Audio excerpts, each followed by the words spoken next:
جی سر، last episode میں آپ ذکر کرے تھے حضرت بلال حبشی رضی اللہ تعالیٰ عنہ کا، کہ ان پر 5 سال تک وہ ظلم و ستم ہوتا رہا، اتنا شدید تشدد اور سب. تو سر اس عرصے میں باقی بھی جو ایمان لانے والے تھے غلام اور وہ ساتھ ساتھ ان پر بھی ظلم ہو رہا تھا. بڑا بڑا اچھا سوال آپ نے پوچھا ہے. جی. ایک کام کیا کیا جاتا تھا پہلے تو یہ کہ ہاں اور لوگ بھی ایمان لانے لگے ان کے ساتھ ہی.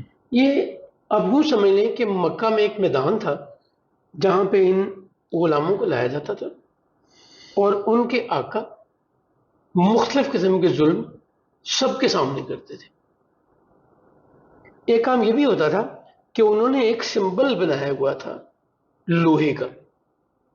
ٹھیک، اگزامپل دیتا ہوں سمجھنے کے لیے. آپ لکھ لیں ڈبلیو یا ایم انگلش کا سمجھ لیں، جی. یا ہارس شو. جی. اور وہ گرم کر کے لوہے کا کسی کی گردن پہ، کسی کے چہرے پہ، کسی کے بازو پہ، کسی کی کلائی پہ، کسی کے ہاتھ پہ لگاتے تھے. یعنی اسکن اس گرم لوہے کے سمبل سے جلا کے وہ نشان کیا بن جاتا تھا جو زندگی بھر نہیں جاتا تھا، جسٹ ٹو میک شور کہ یہ پہچانے جائیں کہ یہ وہ لوگ ہیں جو ہمارے باغی ہیں، ہمارے غلام ہیں اور ہمارا دین چھوڑ گئے. آج یہ بات سمجھ نہیں آتی. آج ہم فریڈم آف ایکسپریشن کی بات کرتے ہیں، ہم بات کرتے ہیں ہر ایک کا رائٹ ہے کوئی شک نہیں. اس کو کوئی نہیں سمجھتا تھا. اس کو کہتے تھے یہ ہمارا رائٹ ہے ڈیسائیڈ کرنا کہ تم کون سا دین اپناؤ گے. یہ تو ابھی ہم بات کر رہے ہیں نا غلاموں کی. جب ہم آگے چلیں گے تو آزاد لوگوں کے ساتھ کیا ہوتا ہے وہ بھی بات کریں گے. تو ایک میدان تھا جس میں لوگوں کو، کسی کو لکڑی کے اسٹرکچر کے ساتھ باندھا ہوا ہے اور کوڑے مارے جا رہے ہیں، کسی کو زمین میں، میں نے بتایا تھا، دبا کے گردن تک زمین کے اندر دبایا ہوا ہے اور چہرہ باہر ہے، نہ موو کر سکتے ہیں وہ. اس کی اپنی ایک تکلیف ہے. آپ کو اگر باندھ دیا جائے، یہ مٹی ارد گرد آپ کے ایسے ہو جائے کہ آپ ہل بھی نہ سکیں، باہر نکلنا تو بہت دور کی بات ہے نا، تو آپ کتنے بے بس ہو جاتے ہیں. اور پھر مارتے تھے، اور تھپڑ بھی مارتے تھے، جوتے بھی مارتے تھے، یہ اپنے پاؤں سے ٹھڈے بھی مارتے تھے اور کوڑے بھی مارتے تھے منہ پہ. یعنی کوئی رحم والی بات نہیں تھی. اچھا، ایک اور کام ہوتا تھا، وہ غلاموں سے بھی یہ کام لیتے تھے. یعنی غلاموں کو کہتے تھے ان کو مارو. اور کیوں کہتے تھے؟ ایک تو ان کی تذلیل کرانے کے لیے، نہیں، دوسرے مارنے والا غلام سمجھ لے کہ اگر میں نے یہ دین اپنایا تو کل یہ ہوگا میرے ساتھ بھی.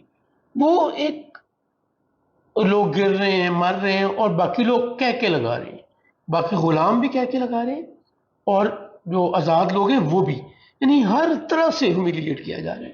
اچھا، یہ ایک اور جو سمجھنے کی ڈائمنشن نا، وہ یہ ہے کہ آج آپ کو کامیابی نظر آتی ہے رسول اللہ صلی اللہ علیہ وسلم کی، کہ آپ ایک انقلاب لے آئے، غلاموں کو آقا کے برابر کر دیا، ہر انسان برابر ہو گیا، گورا کالا کوئی فرق نہیں رہ گیا، ایمان کی روشنی سب کو مل گئی، اللہ کا حکم سب تک پہنچ گیا. یہ آج ہے 1400 سال بعد، یا فتح مکہ پہ سمجھ لیں، آلموسٹ 22 سال بعد، سوری 8 اور 13 21 سال بعد نظر آ گیا کہ حضور کامیاب ہو گئے. Think of the first 13 years. جی، کوئی گارنٹی نہیں کر سکتی کہ یہ سروائیو کریں گے، یہ دین کامیاب ہوگا، یہ دین زندہ بچے گا کہ نہیں بچے گا. اب ایک منٹ کے لیے اسلام کی حقانیت اور اسلام کا اللہ کا دین ہونے کا، الہامی دین ہونے کو ایک منٹ کے لیے آرگومنٹ کے لیے سائڈ پہ رکھیں. دنیا میں بہت وقتوں میں دین آئے، مختلف لوگوں نے دین بنائے. ایک تو اللہ کا دین ہے نا، ہم اس کی بات نہیں کر رہے ہیں. بے شمار مین میڈ ریلیجن بھی ہے. کسی فلاسفر نے سوچا، اس نے اپنی چھری دی اور لوگ اس کو ماننے لگ گئے. ہم نے پچھلے دنوں پورا سیشن ایک سیشن میں ذکر کیا تھا اسحاق اخرس کا، جو ایران میں آیا یمن سے اٹھ کے اور نبوت کا اعلان کر دیا. لوگوں نے اس پہ بھی ایمان لانا شروع کر دیا. جھوٹے مدعیان نبوت تو پچھلے 1400 سال میں بھی بے شمار آئے نا، کوئی ایک نہیں، بے شمار، جی رائٹ. اس سے پیچھے بھی چلے جائیں تو بے شمار دین آئے جو ختم ہو گئے، کوئی پہچانتا بھی نہیں ہے، جانتا بھی نہیں ہے آج کہ کوئی دین تھا یا نہیں تھا. تو انیشلی تو عرب کے لوگ یہ سمجھتے تھے کہ یہ دین ختم ہو جانا ہے، یہ دین زیادہ دن نہیں چلنا، ہم نے ان کو جان سے مار دینا ہے، یہ ہے کتنے کے لوگ، یہ ہم پہ حاوی آ جائیں گے، یہ ہم پہ وہ عثمان بن طلحہ جی کلید بازار کعبہ تھے. کعبہ کا جو دروازہ ہے اس کی تالے کی چابی سرکار ختمی مرتبہ صلی اللہ علیہ وسلم، آپ سمجھ لیں 10 نبوی کے قریب، جب 10 سال اعلان نبوت کو ہو چکے تھے، اس کے قریب کہیں کہتے ہیں میں اندر جانا چاہتا ہوں، تو بڑا مس بہیو کرتے ہیں عثمان بن طلحہ جی. اور سرکار کہتے ہیں ایک دن یہ چابی میرے پاس ہوگی اور میں جسے چاہوں گا دوں گا. تو بڑا اس کے بعد بھی بڑا بڑبڑاتے ہیں اور بڑے غلط آرگومنٹ کرتے ہیں سرکار کے ساتھ، حضور چلے جاتے ہیں. اس کے ہم جب آئیں گے نا جی اس 10 ہجری پہ آئیں گے، 10 نبوی پہ آئیں گے تو اس کی ڈیٹیل سے بات کریں گے. تو عثمان بن طلحہ کہتے ہیں کہ میں نے سوچا کہ محمد جو بات کہتے ہیں وہ پوری ہو جاتی ہے، سو ہونا یہی ہے جو یہ مجھے کہہ گئے ہیں، تو میں ایمان لے آؤں. دوستی کس سے تھی؟ خالد بن ولید سے، عمرو بن عاص سے، اکرمہ بن عمرو بن شام جسے ہم ابو جہل کہتے ہیں. یہ اس زمانے کے بڑے ہونہار یوتھ میں لیڈر قسم کے لوگ ہیں جن کے میں نے بھی نام لیے. تو جا کے دوستوں سے بات کی کہ میں سوچ رہا ہوں محمد پہ ایمان لے آؤں. جواب کیا ملا؟ ہم نے تو ان کو زندہ ہی نہیں رہنے دینا، نہ محمد کو نہ محمد کے لوگوں کو، اور جو ان پہ مصیبت آئے گی نا محمد کے بعد اس کے فالوورز پہ، تم امیجن نہیں کر سکتے. کیوں اپنی زندگی خراب کرتے ہو؟ So he decided not to accept Islam as deen. So اس وقت تو یہ نظر آ رہا تھا نا کہ یہ 2-4 دن کی بات ہے، 2-4 مہینے کی بات ہے، 2-4 سال کی بات ہے. انہوں نے پھر بعد میں فتح مکہ پر ایمان لائے تھے؟ فتح مکہ سے پہلے ایمان لے آئے تھے. اچھا. یہ مدینہ منورہ جا کے صحیح اچھا. عثمان بن طلحہ، عمرو بن عاص اور خالد بن ولید ایک ہی مجلس میں ایک ہی وقت میں تینوں ایمان لائے. اب اس وقت ان کو نظر یہ آ رہا ہے کہ ہم نے زیادہ دیر ان کو چلنے نہیں دینا، انہوں نے مر جانا ہے. اب ایک طاقتور کا اور ایک کمزور کا اسٹرکچر لے لیں. طاقتور ظلم کر رہے ہیں لوگوں پہ، اور جو کمزور ہے وہ اس کے سامنے کھڑے ہو گئے ہیں اپنے حقوق کے لیے. ٹھیک. اب اگر کمزور کامیاب نہ ہوئے تو طاقتور ان کے ساتھ سلوک کیا کرے گا؟ نشان عبرت بنا دے گا بالکل، تاکہ آئندہ ہی کوئی ضرورت نہ کرے. تو رسول اللہ صلی اللہ علیہ وسلم پر ایمان لانے والوں کے ساتھ بنیادی طور پہ یہ سلوک ہوتا ہے، اور یہی ان کا خیال تھا کہ یہ ختم ہو جائیں گے. اب دیکھیں 5 ہجری میں یا 5 نبوی میں ہجرت حبشہ ہوتی ہے. پہلی ہجرت حبشہ 5 نبوی میں ہوتی ہے، نبوت اعلان نبوت کے 5 سال بعد. کتنے لوگ ہجرت کرتے ہیں؟ 18. ٹوٹل کتنے لوگ تھے اس وقت جو ایمان لا چکے تھے؟ 25. 5 سال میں کتنے لوگ ایمان لائے؟ 25. 5 نبی میں ہی ایک دم ملتی ہے آپ کو سکسیس. عمر بن خطاب ایمان لے آتے ہیں، حمزہ بن عبد المطلب ایمان لے آتے ہیں. تو دوسری ہجرت کتنے لوگ کرتے ہیں؟ 86 لوگ، 86. اسی ایک سال میں پہلی ہجرت کے بعد 18 لوگ ہیں، دوسری ہجرت کے بعد 86 لوگ ہیں. آپ کے خیال میں ہجرت مدینہ منورہ پہ کتنے لوگ تھے؟ کتنے لوگوں نے ہجرت کی؟ اندازہ کو ایسے ہی 100 سے زیادہ کچھ ہوں گے. ٹوٹل جو لوگ ہجرت کر کے گئے وہ 100 تھے. اچھا جی. خواتین اور بچے ملا لیں جو بعد میں وہاں پہنچے ہیں تو کوئی 180 یا 200 لوگ بنتے ہیں. کتنے سالوں میں؟ 13 سالوں میں. تو 10,000 کی آبادی میں جو مکہ مکرمہ کی آبادی ہے، یہ سرکار کے پیدا ہونے کے وقت جب آپ کی ولادت ہوئی تو مکہ کی آبادی 10,000 تھی. 40 سال میں کتنی گرو کر گئی ہوگی؟ 12,000 ہو گئی ہوگی، 15,000 ہو گئی ہوگی. جی بہت.